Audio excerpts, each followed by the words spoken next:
國在這次的中東戰爭當中，它獲得了些什麼呢？今天帶您快來看。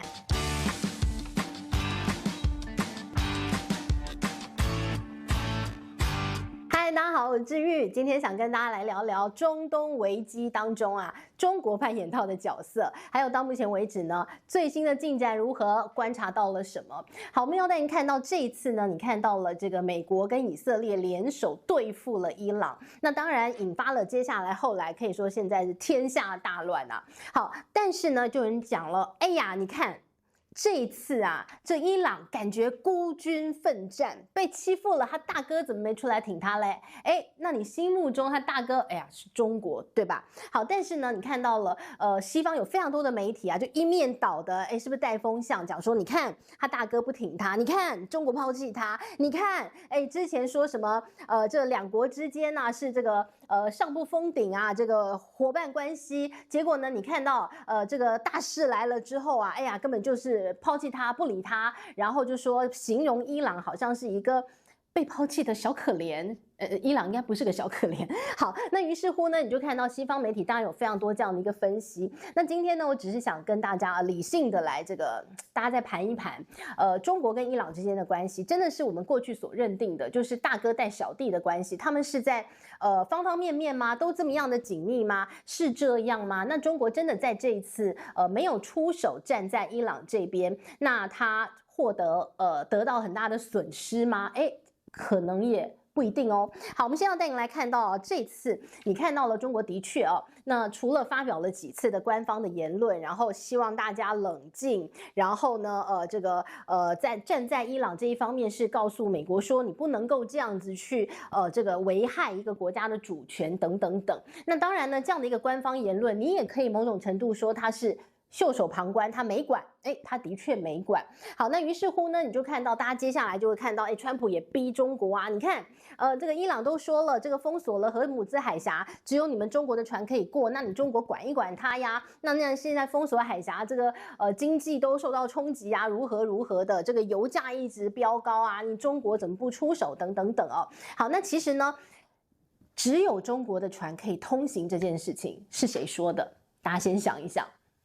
革命衛隊說的，對吧？伊朗說的，伊朗說我只放這個中國的船過。好，那這某種程度上是革命衛隊，是伊朗把這個中國拖進了這場泥沼當中。中國有說你只放我過嗎？中國有說你只放我過，別的船你不要放嗎？好像也沒有嘛。所以呢，其實在光這個荷姆茲海峽被封鎖的事情當中，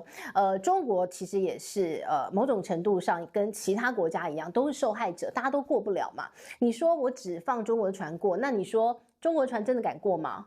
子彈有長眼睛嗎？萬一我中國的船到了一半，然後你把我給炸了吧，炸爛掉了，然後你跟我說，哎呀，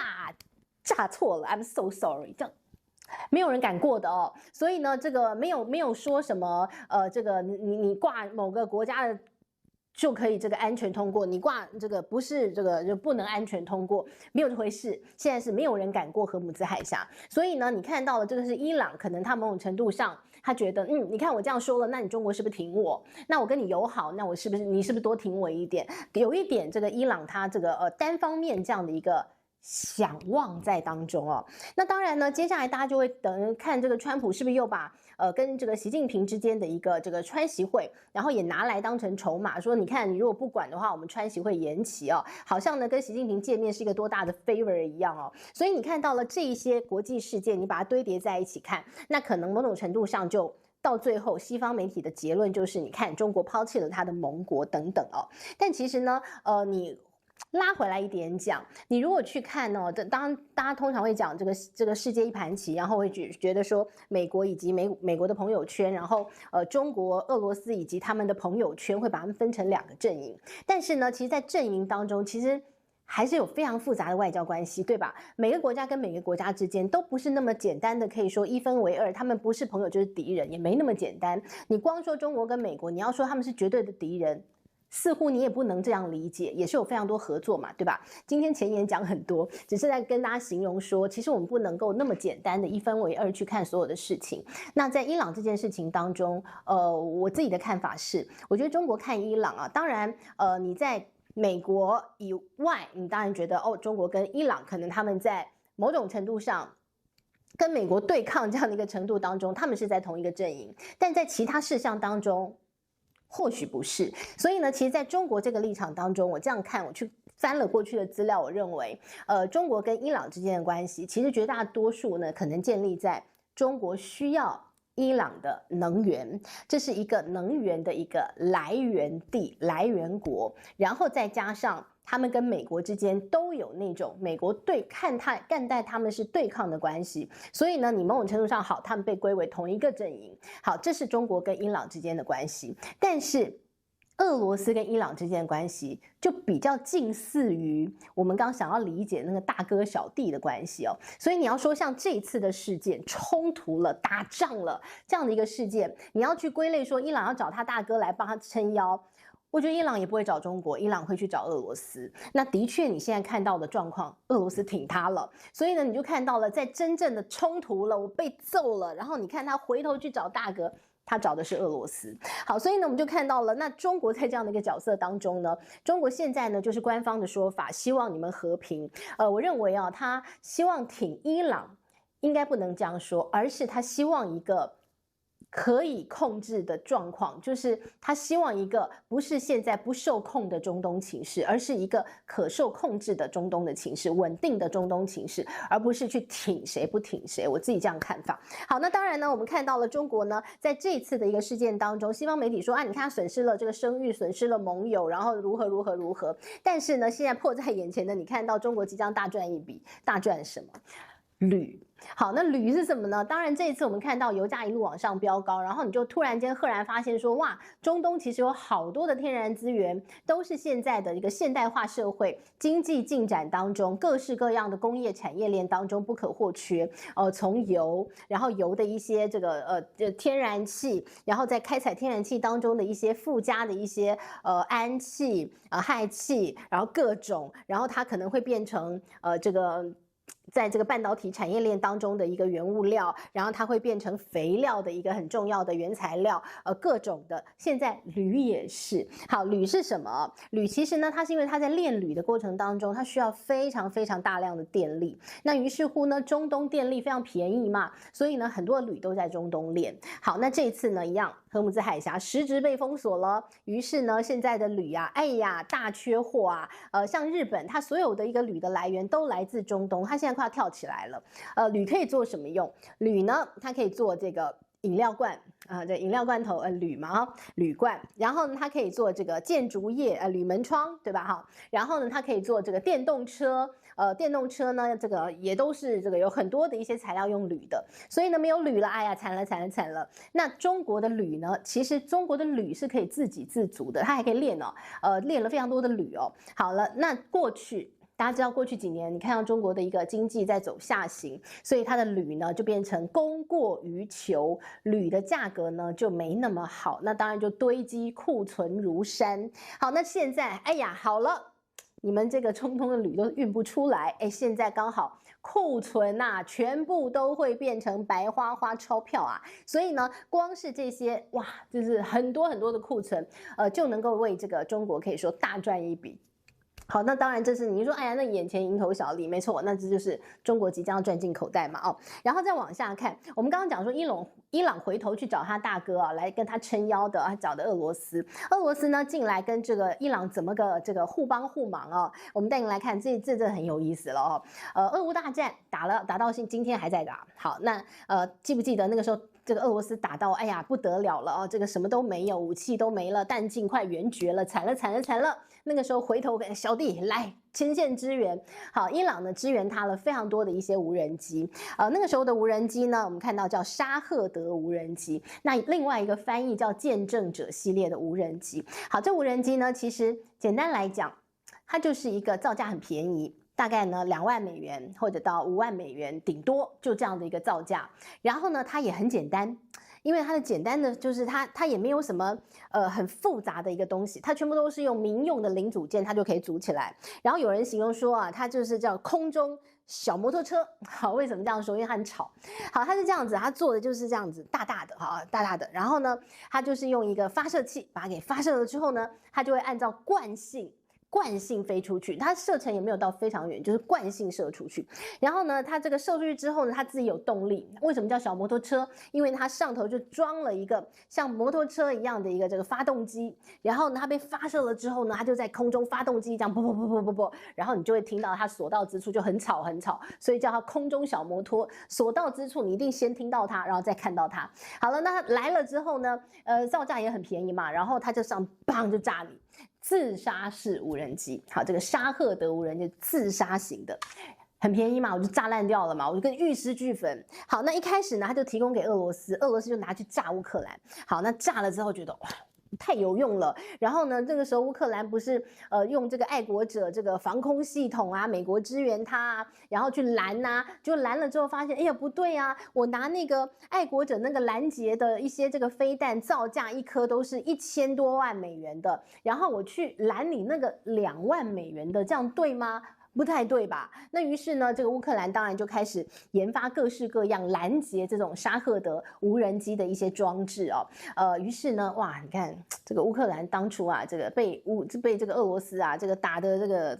抱頭鼠竄吶，然後澤倫斯基啊，每次到哪裡都一副可憐樣，對不對？跟你這個博取同情，你趕快支援我一些什麼？結果呢，哇，他這2天跑到中東去，走路有風啊，對不對哈？他說，哎呀，這個中東各個國家都來這個請教我啊，拜託我啊，這個傳授他們一點怎麼樣對付這個伊朗的無人機啊？也的確，現在呢，在這個地表當中，我覺得澤倫斯基啊，他以後啊卸任之後，不當這個喜劇總統，然後不當戰地英雄，他未來可以當一個攔截無人機的大專家。這個他說第2，沒人敢稱第1，他最會，因為他被無人機炸最多，所以他現在實戰經驗豐富啊。好，我們看到了他啊，這個烏克蘭啊研發了非常多造價更加便宜的這些攔截無人機的裝置，特別針對伊朗這一款沙赫德無人機。好，那於是呢，我們就看到了現在啊，當初是伊朗支援俄羅斯非常多這樣無人機，然後去打烏克蘭。那現在呢，反過來，這個伊朗說前線支援大哥，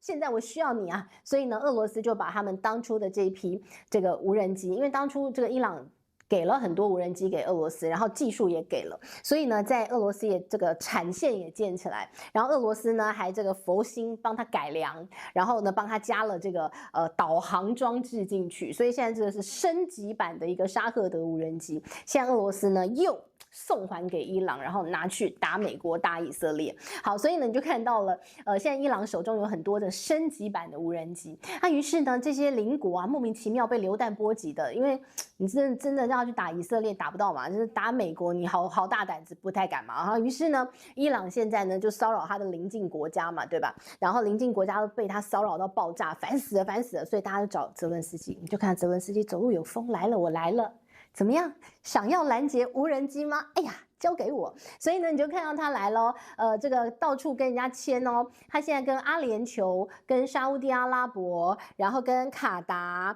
然後呢，這個都簽了這個合作協議，國防合作協議，這也很奇妙。這個烏克蘭你自己都還在打仗，你跟人家簽國防合作協議，就是我技術轉移，我教你怎麼樣用幾千美元。我就可以攔截那個2萬美元的這個無人機了哦。好，然後呢，他也是有他自己的這個小心機嘛。他說現在呢，這些中東國家好有錢嘛，對吧？中東國家好有錢，然後之前每個國家都跟美國買那個愛國者，有沒有愛國者防空系統？然後那個導彈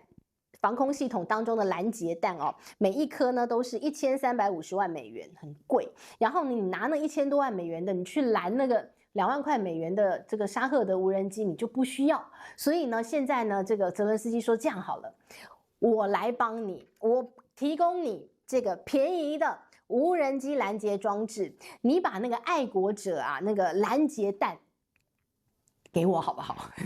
他說那個俄羅斯的那個飛彈，我需要這個愛國者的攔截彈去攔它。那你們那個伊朗的那個小無人機就不需要，那我就不幫你搞定。好，所以呢，你看澤倫斯基就跟他們簽了這樣的合作協議哦。所以你看到了現在就變成中東呢變成這個你支援我，我支援你，然後澤倫斯基現在變成了中東救世主，這世界很荒謬。好，那當然了，講回來，我們剛剛提到中國，那提到了這個無人機的發展哦，就哇，這個中國更是哎呀，他說第二，沒人敢講第一嘛，對吧？好，我們看到這個中國的無人機當然發展得很早哦，最早就叫大疆無人機，全世界都知道它。好，那我們看到這個無人機呢，其實近來中國呢在東南沿海啊，針對針對台灣海峽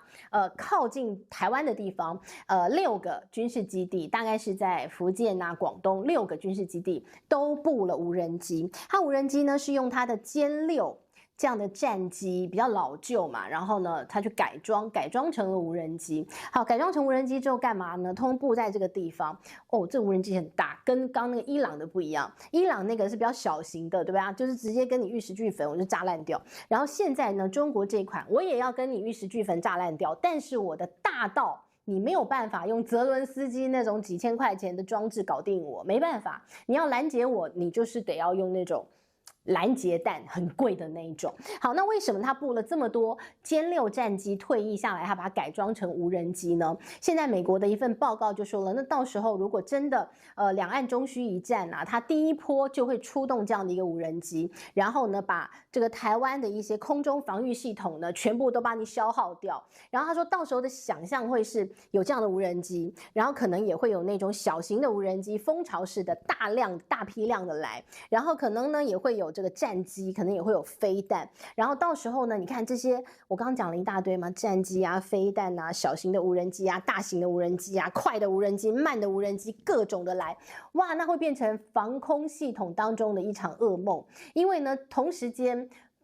不一樣的一個武器同時攻勢過來，你到底要怎麼樣攔截？所以他說這應該是中國他們的一個他們現在的策略，在第一波攻勢的時候會用這樣的一個方式癱瘓你的防禦系統，然後呢，他們持續在發展的是無人機的蜂巢戰力哦，甚至呢，他們現在也知道了。大家都在發展無人機，所以呢，現在中國呢，他們也研發了一個叫無人機的一個克星。然後呢，他說啊，這個克星長得有點像洗衣機，那其實它是一個雷射的機器啊，這個中國叫激光這樣的一個攻擊方式呢，它會癱瘓那個無人機。那當然呢，現在看起來哦，這個未來的一個戰爭可能都是這種無人機的一個戰爭了哦。看看誰的無人機好像技術比較精良，或者呢是這個感覺好像比較對症下藥那種感覺哦。所以呢，你看到了在這個未來的戰爭當中，可能跟以前想象都很不一樣。那我們可能也可以從這一次的一個中東的戰爭當中，再看到了從俄烏戰爭之後演變到現在的中東戰爭，未來很可能還會有什麼樣的演變，我們可以持續觀察。但是話講回來，西方的媒體很多的一些講說，這個中國呢在這一次的一個中東戰事當中，他沒有積極的一個參與哦，可能最後會蒙受非常多的損失哦。可能你可以從另外一個角度來看，因為這一次的一個中東戰火當中，你看到了很多東南亞國家現在面臨到的是能源的一個短缺。你看到了菲律賓現在呢，因為沒有能源，他們幾乎說我沒有辦法發電，沒有辦法發電。他說那大家一個禮拜不要上5天班，你們上4天吧，其他天你待在家裡面別用電了吧。那除了這個菲律賓之外，你看到印尼，你看到了這個越南，你看到東南亞很多的國家，大家是對所謂的美國是非常非常的抱怨的，怎麼會去發起一個這樣的戰爭，導致他們的能源短缺呢？所以呢，我們看到了在德國方面，你也可以說它西方吧，德國的媒體呢有這麼樣的一篇專文，他說或許這一次啊，中國呢正在樹立一個跟美國不同的形象，它可以在東南亞國家當中博取到一個更好的名聲，就是我不是那個搗蛋的人，我不是那個讓世界混亂的一個大國角色。那未來呢，如果在這一次的能源短缺過了之後，東南亞國家希望可以能源安全，他們要尋求能源轉型，乾淨能源、太陽能、風力發電，哇，那就是中國的專長了。所以到時候呢，中國很可能得到了這樣的一個名聲，同時間呢，它也在東南亞能源轉型過程當中賺到不少人民幣，那就讓我們繼續觀察下去。好，這是目前為止幫大家整理的內容，希望你喜歡，我們下回見，拜。